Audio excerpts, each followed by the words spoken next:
Punarapi jananam, punarapi maranam, punarapi janani jatare shayanam, iha samsare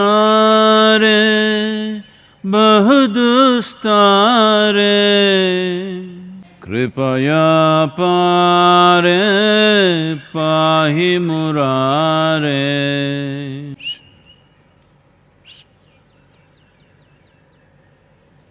Sadhguru, 6 years ago, when I was doing inner engineering program, I was blissfully thinking that this will be the path to Nirvana.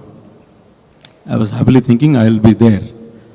Then subsequently somebody said, no, you have some more programs to do. I said, okay, fine.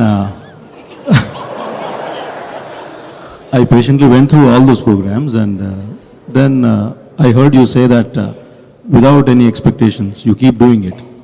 I said, okay, fine, I kept doing it. Now, somewhere I read and heard you say that once I sit in front of you, or whoever sits in front of you, they got the insurance. They'll be through. Now, I'm just wondering, do I have to go through all this, or I'm blissfully okay because I got the passport now? I just wanted to tell me this, Sadhguru, honestly, I would like to know. So, what you're asking is, tomorrow morning should I do my Shambhavi or not?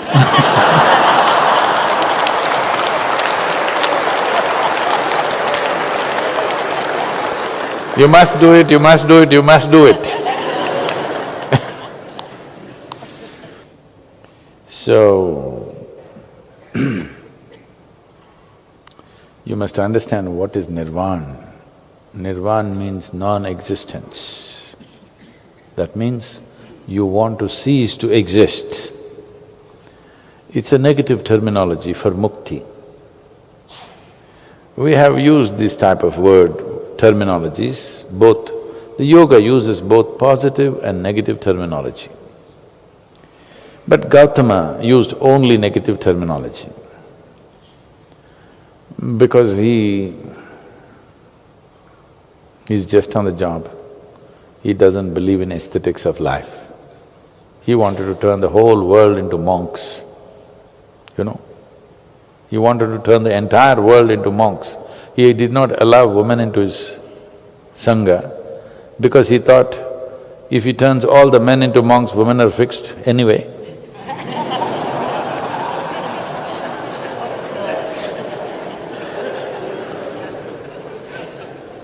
It didn't work like that. He underestimated life. Anyway, the word Nirvana means non-existence. We have similar terminology in the yogic thing. Nirvikalpa, this, many nirs are there, okay. But we have nice positive words, mukti, liberation, moksha, nice words, you know. So when you have to be inspired, we will talk in positive terminology. When you're sufficiently inspired, then we don't bother about positive terminology, we just say, what? It's like, you know, when you… suppose you met your spouse before marriage, you said certain things. But after a few months of marriage, you start saying what is true.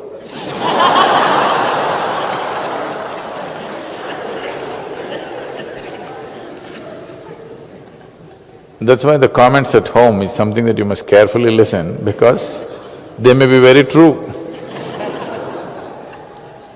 They may be sometimes very prejudiced, but there may be a certain basis of truth to all this. It is just that you may have many facets, but one particular facet is what they might have caught on with, and they're all the time talking about it, not willing to see the other facets, but there is a truth to it. Because in close proximity, when there were no pretensions, they have seen you, isn't it? People outside have seen you when you're ready for the world. People at home have seen you when you were vulnerable and When your act is not ready. So nirvana means non-existence. Is that what you are seeking? You want to cease to exist? Is that what you are seeking? You want to cease to exist.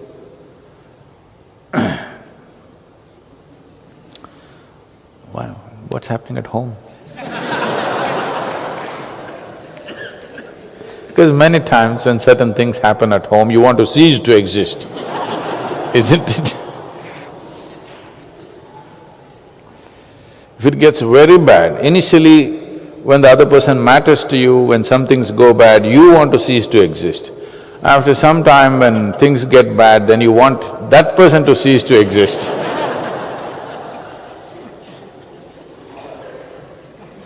No, it's okay. I'm just being nasty, that's all. So, you want to cease to exist. Then how soon? How soon? Family?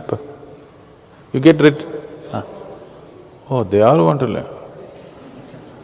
Then you must be the cause.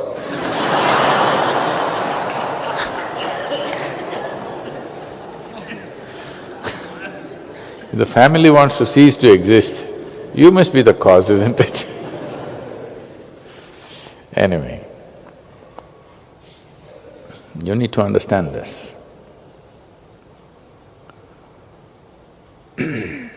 Life has come, when I say life, this life has come with various dimensions of infrastructure. Physical infrastructure,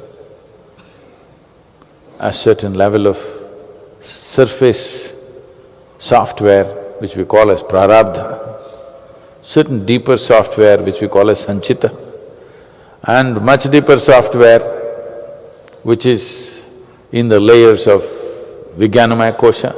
There are different levels of infrastructure which makes this life what it is. So these different levels of infrastructure have to be dismantled entirely if this has to cease to exist. If you just dismantle the physical infrastructure, the other things are still there. Dismantling all that, subtler infrastructure which has far more integrity than the physical infrastructure. Physical infrastructure is nothing, one knock on the head, it'll break. But the rest of the infrastructure is not like that. It is much more subtle and much more tenacious. And you're generally not conscious what is the nature of that infrastructure, so you can't dismantle it. So when I said, if you sit with me for one moment, genuinely, not thinking about tomorrow's nirvana, genuinely, if you sit with me, then you don't bother about all these things, just live your life. Do your morning Shambhavi, do little Hatha Yoga, live your life. Why? Because this is to equip you for life. You want to leave soon, then there's another kind of sadhana we can do, but I'm not willing to do because I'll be in trouble in today's world. So we do sadhana to a certain pitch. You played the snake and the ladder game. What do you call it in Telugu? Huh?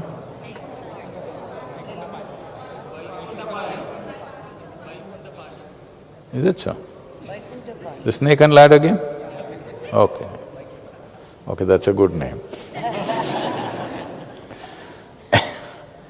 So in the snake and ladder game, if you put 5, you'll go up, if you put 6, you went down, again you went up, 3, again you went down, 4, endlessly this is happening. But there's a last line. Once you go there, no question of going down, but it's only 1, 1, 1, 1. This whole game is very similar to… it's very… I don't know who came up with this name 𝗦𝗱𝗵𝗵𝗀𝗵𝗁. It's perfect it's a perfect name. I didn't know there was a name like that. I thought something powerful, something they will say, right? No. So the last one, once you enter the last line, no question of falling down anymore. So, we can make sure you don't fall back, but still you have to get 1-1-1 to finish the game, all right? Otherwise you can be sitting right there, those who are at the bottom rung can come up and go ahead of you, but you can still be right there if you don't do 1-1-1. But no question of coming down. I can make sure you don't come down, but you have to make sure that 1-1-1 happens. For that, nothing to do, you just have to wait. Simply wait and keep throwing it. You don't know skill, simply throw it. Throw it, 1-1 will come. Another one will come, something will happen, you'll go. But the insurance is, you use the word, insurance is no going down. Once no going down has happened, no concern anymore, yes? Anyway, I'm getting there, it's just a question of time. But when there is a possibility, you went all the way up and boom, you can go down, that's a different level of anxiety, isn't it? That's a different level of anxiety. So, we can ensure you get to the last line. Last line you have to wait, because there are other people in the line. You have to get 1-1-1-1 and slowly go. How many houses usually? There on the top 10, is it? 10. So the last 10, 11 you have to get. So nothing to do, no skill needed. Just do morning hatha yoga so that rigor mortis does not set in too early in your life. Do Shambhavi so that life is alive and on, it's worth living. Just wait. It'll happen, at least going down is gone from life. That's good enough. No? Not good enough? We get you to the last line, is that not good enough, I'm asking you? But if I have to crack the shell myself, not that it cannot be done, but we won't do such things for various reasons. There are many reasons why we do not do such things. It's not necessary, because every life has to find that way. There's no need to intervene to that extent. It's not necessary to do such an invasive process, unnecessary. If at all if we do such a thing, we will do it with somebody who's already lost their physical mass, only with such beings, not those who still have a body. You have a business to conduct some part of your life, isn't it?